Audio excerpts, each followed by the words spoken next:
Master your money. Personal finance workshop on mutual funds on December 7th and 8th. Register now.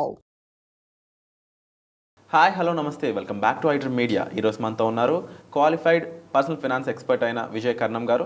ముఖ్యంగా index funds ఎంతవరకు best, mutual funds కన్నా index ఫండ్సే best అంటారా? ఈ విషయాలన్నీ కూడా ఈరోజు ఎపిసోడ్ తెలుసుకుందాం. Hi sir. హలో అండి. అంటే సార్ అంటే ప్రోవర్బ్ లాంటి చెప్తాను తెలుగులోనే. రాజుగారి మొదటి పెళ్ళం మంచిదైతే రెండో పెళ్ళం ఎందుకు వచ్చింది అనే ఒక సామెత ఉంటుంది అన్నమాట. అవునండి. మ్యూచువల్ ఫండ్స్ మన స్టాక్ మార్కెట్లోకి వచ్చిన తర్వాత ఇండెక్స్ ఫండ్స్ అనేవి రావడం జరిగింది. అవునండి. మ్యూచువల్ ఫండ్స్ అనేవి వర్త్ అయితే ఇండెక్స్ ఫండ్స్ ఎందుకు వచ్చి ఉంటాయి అనేది నాకు క్వశ్చన్. అవునండి. ఇండెక్స్ ఫండ్స్ లోనే మంచి రిటర్న్స్ వస్తాయంటారా? డెఫినెట్గా అండి. దీన్ని మనం ఒక 2-3 పర్స్పెక్టివ్స్లో మనం ఆలోచన చేయాలండి.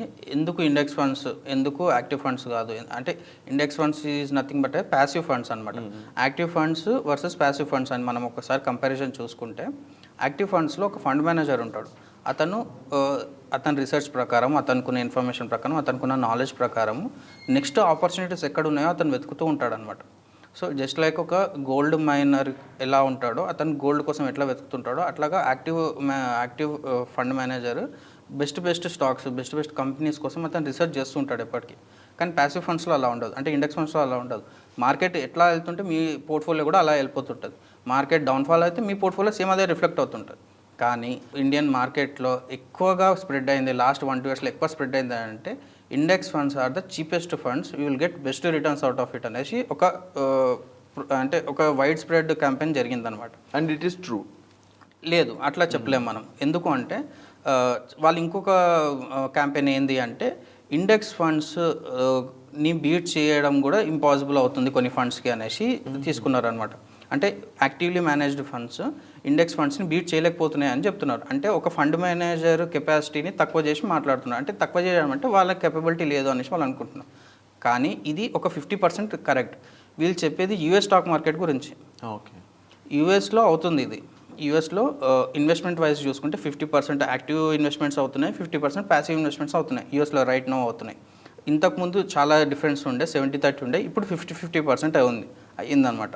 ఒక 10 మెంబర్స్ ఇన్వెస్టర్స్ ఉన్నారు అంటే 5 మెంబర్స్ ప్యాసివ్ ఫండ్స్లో ఇన్వెస్ట్ చేస్తున్నారు, 5 మెంబర్స్ యాక్టివ్ ఫండ్స్లో ఇన్వెస్ట్ చేస్తున్నారు. అది యూఎస్లో నడుస్తుంది. యూఎస్లో ఇండెక్స్ని బీట్ చేయలేకపోతున్నారు కొంత యాక్టివ్ మేనేజ్డ్ ఫండ్స్. కానీ ఇక్కడ మనం ఇంకొక కోణం చూడాలన్నమాట. ఎందుకు అంటున్నానంటే, ఇండెక్స్లో రిటర్న్స్ ఒకటే కాదండి, యాక్టివ్ మేనేజ్డ్ ఫండ్స్లో మనకి డౌన్ఫాల్ని కూడా ప్రొటెక్ట్ చేసే మనకి ఒక రిస్క్ మేనేజ్మెంట్ టెక్నిక్స్ కానీ, రిస్క్ మేనేజ్మెంట్ సిస్టమ్ కానీ ఉంటుంది అనమాట యాక్టివ్లీ మేనేజ్డ్ ఫండ్స్లో. ప్యాసివ్లో మీకు అలా ఎవరు ఉండరు. ఎంత డౌన్ఫాల్ ఉంటే మీకు అంత రిఫ్లెక్ట్ అవుతుంటుంది. సో ఇండెక్స్ ఫండ్స్ అనేది ఒక కన్జర్వేటివ్ అప్రోచ్, ఒప్పుకుంటాను. అంటే తక్కువ ప్రైస్కి రిటర్న్స్ వస్తున్నాయని.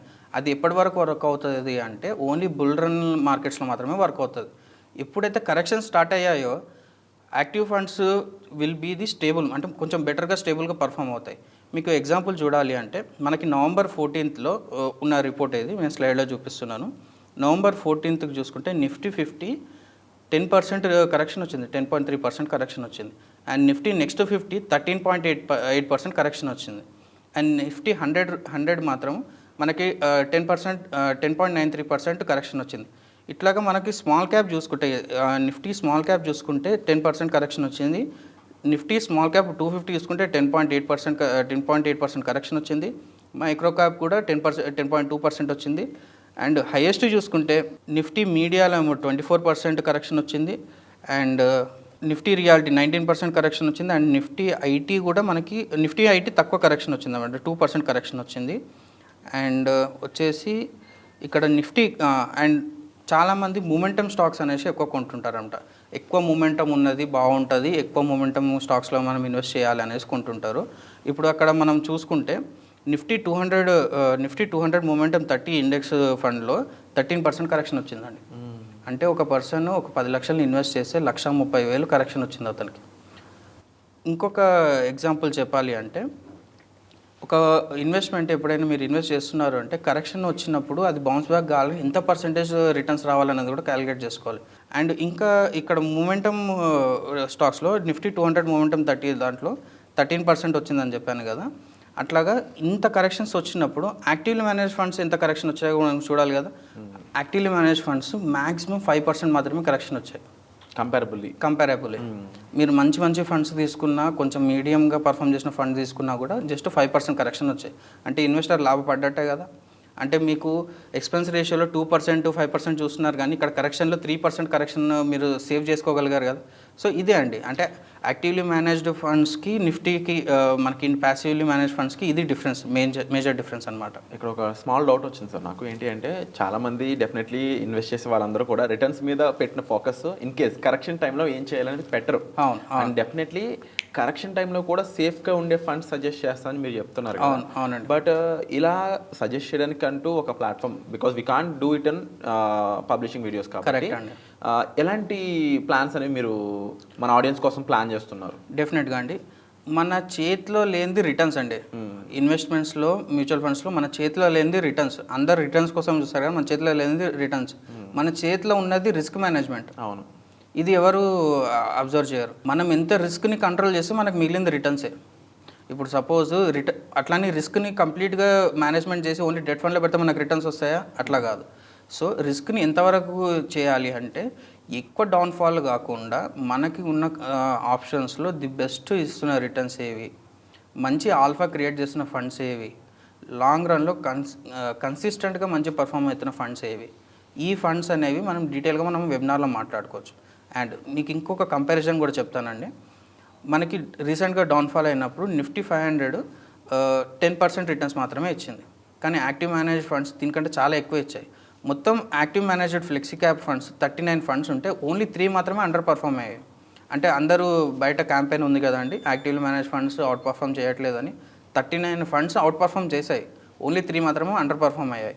అండ్ నెక్స్ట్ లార్జ్ క్యాప్లో చూసుకుంటే నిఫ్టీ 100 లార్జ్ క్యాప్ చూసుకుంటే 10% రిటర్న్స్ ఇచ్చాయి, ఓన్లీ 2 ఫండ్స్ మాత్రం అండర్ పర్ఫామ్ అయ్యాయి. అండ్ అట్లాగే మనము మిడ్ క్యాప్ చూసుకుంటే నిఫ్టీ 150 మిడ్ క్యాప్ వచ్చేసి 11% రిటర్న్స్ ఇచ్చింది, అండ్ మిడ్ క్యాప్ 100 ఏమో 11.6% ఇచ్చింది, అండ్ మిడ్ క్యాప్ 50 ఏమో 12.3% రిటర్న్స్ ఇచ్చింది.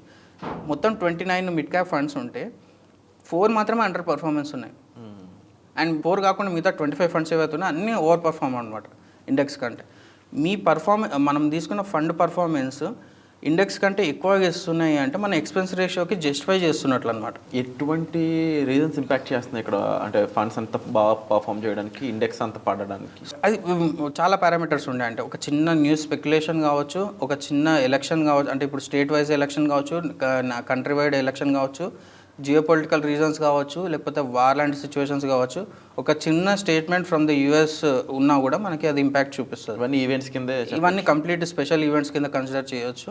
అన్నీ ఏదైనా సరే ఇన్ఫ్లుయెన్స్ చూపిస్తుంది, కానీ ఏ ఇన్ఫ్లుయెన్స్ చూపించినా కానీ మనది ఎంతో కరెక్షన్ అవుతుంది. మన రిక్వైర్మెంట్ ఏ ఇయర్లో ఉంది, ఆ ఇయర్లో మనం ఎంత దాన్ని సేఫ్ గార్డ్ చేసుకుంటున్నాం. ఇప్పుడు సపోజ్ చాలామంది ఏం చేస్తారు అంటే ఒక 10 years తర్వాత రిక్వైర్మెంట్ ఉంది, సరే 10 yearsకి కార్పస్ బిల్డ్ చేసుకుంటారు. కార్పస్ బిల్డ్ చేసుకుని దాన్ని అట్లాగనే పెట్టుకుంటారు. కానీ మనం ఏం చేయాలి అంటే అట్లీస్ట్ 2 years ముందు, అట్లీస్ట్ 1 year ముందు మన కార్పస్ బిల్డ్ అయిందంటే దాన్ని డెట్ ఫండ్లో ట్రాన్స్ఫర్ చేసేసి పెట్టేసుకోవాలన్నమాట. ఎందుకంటే ఆ ఇయర్ ఏదైనా ఈవెంట్స్, స్పెషల్ ఈవెంట్స్ అయ్యాయంటే మీరు ఇన్ని రోజులు చేసిన కాంపౌండింగ్ అంతా ఎరోడ్ అయిపోయే ఛాన్సెస్ ఉంటుంది. అట్లీస్ట్ ఒక 20 to 30% కరెక్షన్ వచ్చినా కూడా మనం హ్యాండిల్ చేయలేమన్నమాట. అన్ని రోజులు మనం కన్సిస్టెంట్గా మెయింటైన్ చేసిన కూడా మనం హ్యాండిల్ చేయలేం. సో మనం అది స్ట్రాటజీ కిందికి వస్తుంది అనమాట. అంటే కార్పస్ బిల్డ్ చేసేటప్పుడు ఒక స్ట్రాటజీ, కార్పస్ బిల్డ్ అయినాక ఒక స్ట్రాటజీ, దాన్ని ఎట్లా విత్డ్రాల్ చేయాలని కూడా ఒక స్ట్రాటజీ కింద మనం కన్సిడర్ చేయాలి. అండ్ ఒక మెయిన్ పాయింట్ ఏంటంటే ఎప్పుడు ఇన్వెస్ట్ చేయడమే కాకుండా ఎప్పుడు బయటికి రావాలో తెలియడం కూడా ఇంపార్టెంట్. కరెక్ట్ అండి. తప్పకుండా ఇలాంటి ఎన్నో విషయాలపై వర్క్షాప్లో మీకు ఒక రైట్ ఐడియా ఇవ్వబోతున్నారు విజయ్ కర్ణం గారు. ముఖ్యంగా మీ పర్సనల్ ఫైనాన్సెస్ అనేవి ఏ విధంగా ఉన్నాయి, వాటిని డెవలప్ ఎలా చేసుకోవాలి, మీ దగ్గర ఎమర్జెన్సీ ఫండ్ రెడీగా ఉందా లేదా, బడ్జెట్ ప్లానింగ్ ఉందా లేదా, అలాగే మీకు సంబంధించిన ఎన్నో సిచ్యువేషన్స్కి మీరు ప్లాన్ ఎలా చేసుకోవాలి, గోల్ ప్లానింగ్ ఎలా చేసుకోవాలి, దానికి మ్యూచువల్ ఫండ్స్ సెట్ అవుతాయా, ఆ ఫండ్స్లో ఎలాంటి ఫండ్స్ మీకు సూట్ అవుతాయి, అసలు మీరు ఇన్వెస్ట్మెంట్ ఎంత పెట్టగలరు, ఇలాంటి ఎన్నో విషయాలపై వర్క్షాప్లో మీతో డైరెక్ట్గా మాట్లాడబోతున్నారు విజయ్ కర్ణం గారు. అలాంటి వర్క్షాప్కి మీరు రిజిస్టర్ చేసుకోవాలనుకున్నట్లయితే డిస్ప్లే అవుతున్న నెంబర్స్ కాల్ చేసి ఇమీడియట్గా ఎన్రోల్ చేసుకోండి. స్లాట్స్ చాలా తక్కువ ఉన్నాయండి, స్లాట్స్ అయిపోతున్నాయి కాబట్టి మీ ప్లేస్ మిస్ అవ్వకుండా ఉండాలంటే ఇమీడియట్గా డిస్ప్లే అవుతున్న నెంబర్స్ కాల్ చేసి వెంటనే సీట్ అనేది బుక్ చేసుకోండి. Thank you so much sir. Thank you అండి.